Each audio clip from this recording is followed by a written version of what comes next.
दिल्ली में लोकायुक्त की नियुक्ति को लेकर भी नया विवाद खड़ा हो गया है। सूत्रों के मुताबिक दिल्ली सरकार ने लोकायुक्त पद के लिए दिल्ली हाई कोर्ट के ex chief justice AP Shah का नाम आगे किया है, लेकिन नेता विपक्ष का आरोप है कि इस पर उनसे कोई राय नहीं ली गई। दिल्ली सरकार की मनमानी के खिलाफ कल दिल्ली बीजेपी के नेता राष्ट्रपति से शिकायत भी करेंगे। दिल्ली में पिछले 18 महीने से खाली पड़े लोकायुक्त की कुर्सी पर विपक्ष लगातार सरकार को घेरती रही है। 2 दिन पहले पूरी दिल्ली में कांग्रेस ने विरोध प्रदर्शन किया तो विधानसभा के भीतर बीजेपी के नेताओं ने लोकायुक्त की नियुक्ति के लिए हंगामा काटा। कोर्ट में लोकायुक्त मामले पर सुनवाई के दौरान दिल्ली सरकार ने हलफनामे में जल्द ही नियुक्ति का भरोसा दिलाया और इसी बीच लोकायुक्त पद के लिए दिल्ली हाई कोर्ट के retired chief justice AP Shah का नाम आगे करने की बात सामने आ गई। लेकिन विवाद तब खड़ा हो गया जब नेता विपक्ष विजेंद्र गुप्ता ने पूरे मामले में उनसे कोई सहमति नहीं लेने के आरोप लगाए। कोई भी हाई कोर्ट के जज जिन्होंने 7 साल हाई कोर्ट के जज के रूप में काम किया हो, या कोई retired chief justice of high court any high court of India, या फिर sitting chief justice high court of India any, वो इस पद के लिए एलिजिबल है। यानी ये एलिजिबिलिटी क्राइटेरिया मिनिमम। आप दरखास्त मंगा लीजिए, कोर्ट एडवर्टाइज कर दीजिए और जितनी दरखास्त आए उनको chief justice high court of Delhi और लीडर ऑफ अपोजिशन के साथ कंसल्टेशन के साथ उसको शॉर्टलिस्ट कर लीजिए और उस पैनल को लेफ्टिनेंट गवर्नर के पास भेज दीजिए और उसके बाद राष्ट्रपति उस पर अनुमोदन करके संज्ञान लेंगे और उसकी संस्तुति देकर लोकायुक्त की नियुक्ति हो जाएगी। हालांकि सरकार की तरफ से इस बारे में अभी तक कोई औपचारिक ऐलान नहीं किया गया है, लेकिन आधिकारिक सूत्र इससे इनकार भी नहीं कर रहे। अब सवाल है कि क्या लोकायुक्त की नियुक्ति में भी दिल्ली सरकार टकराव के रास्ते पर चलेगी या फिर बीजेपी के नेता ही जल्दबाजी में आगे आ गए। टोटल न्यूज के लिए दिल्ली से विश्वजीत झा की रिपोर्ट। दिल्ली में लोकायुक्त की नियुक्ति को लेकर भी नया विवाद खड़ा हो गया है। सूत्रों के मुताबिक दिल्ली सरकार ने लोकायुक्त पद के लिए दिल्ली हाई कोर्ट के ex chief justice AP Shah का नाम आगे किया है, लेकिन नेता विपक्ष का आरोप है कि इस मामले में अभी तक उनसे कोई राय नहीं ली गई। पूरे मामले पर विजेंद्र गुप्ता से खास बातचीत की हमारे सहयोगी विश्वजीत झा ने। लंबे समय से लोकायुक्त का पद खाली पड़ा था, लेकिन अब जब नियुक्ति की प्रक्रिया आगे बढ़ी है तो भी विवाद खड़ा हो गया है, क्योंकि किसी से पूछताछ नहीं की गई। जो प्रोसेस है उसका पालन नहीं किया जा रहा। हमारे साथ है दिल्ली विधानसभा में नेता विपक्ष विजेंद्र गुप्ता जी। गुप्ता जी, लोकायुक्त की नियुक्ति में आपकी भी भूमिका होगी?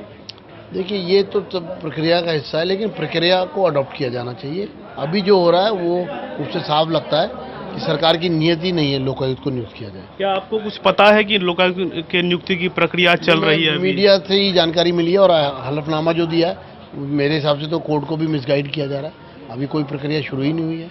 अच्छा, एक चीज और कि क्या मतलब लीडर अपोजिशन को कब भेजा जाता है? ये सबसे पहले ही भेजा जाता है? ये शुरू से ही कंसल्ट किया जाता है। शुरू से? तो अभी तक आपसे कोई प्रक्रिया पर कंसल्ट किया जाता है और नामों पर कंसल्ट किया जाता है। अभी तक आपसे कोई कंसल्ट नहीं किया गया, तो क्या आप इसके लिए कुछ आवाज उठा रहे हैं? नहीं, अभी बात की तो अंदर सारी बातचीत बताइए। आप इस बारे में अभी हम वेट एंड वॉच कर रहे हैं। अभी मीडिया से जो खबरें आ रही हैं वो कितनी तथ्यपूर्ण है उसको जानने के बाद ही कदम उठाएंगे। सरकार की तरफ से पुष्टि की जा रही है कि एपी शाह जी का नाम आगे बढ़ाया गया है, चीफ जस्टिस हाई कोर्ट के पास भेजा गया है। मुझे लगता है सरकार जो है इसमें कोई ना कोई चालबाजी कर रही है। तो इनका कहना यही है कि रूल का फॉलो होना चाहिए और वो शायद अभी फॉलो नहीं हुआ। लेकिन ये जो भी चीज़ें हो रही हैं वो मीडिया के खबरों के मुताबिक ही हो रही हैं और अगर रूल फॉलो नहीं होता तो आगे की कार्रवाई भी की जाएगी। दिल्ली से कैमरा पर्सन कपिल के साथ मैं विश्वजीत झा, टोटल न्यूज़ के लिए। सोमनाथ भारती के बयान पर बवाल के बीच एक और खबर ने उनके माथे पर बल ला दिया है। खिड़की एक्सटेंशन मामले में पूर्व मंत्री सोमनाथ भारती के खिलाफ कार्रवाई करने के लिए उपराज्यपाल ने अनुमति दे दी है। हालांकि सोमनाथ भारती इससे बेफिक्र नजर आए।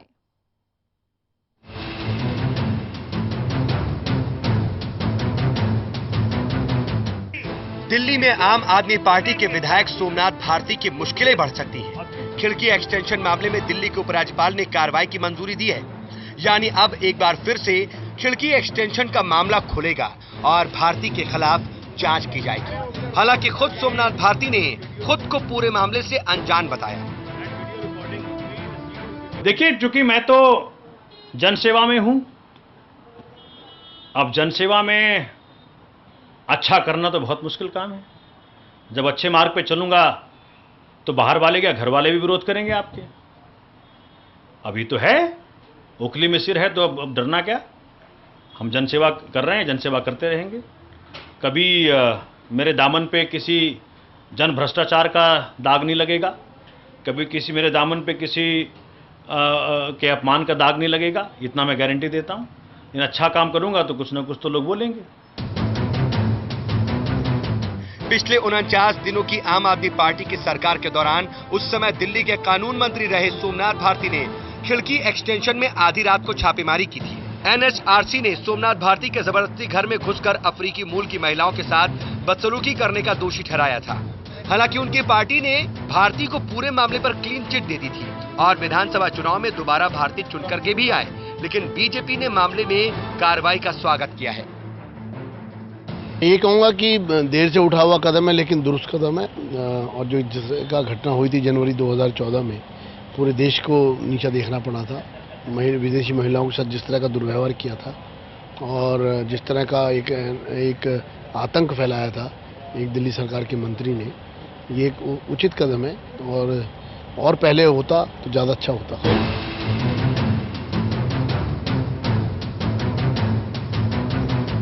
दिल्ली में सरकार और पुलिस के बीच खींचतान जग जाहिर है। इससे पहले भी अलग अलग मामलों में पूर्व मंत्री जितेंद्र तोमर और मनोज कुमार की गिरफ्तारी हो चुकी है। अब एक और पूर्व मंत्री और वर्तमान विधायक पर कार्रवाई को हरी झंडी दे दी गई है, तो मुश्किलें बढ़ेंगी, इससे इनकार नहीं किया जा सकता। कैमरामैन कपिल के साथ विश्वजीत झा, टोटल न्यूज, दिल्ली।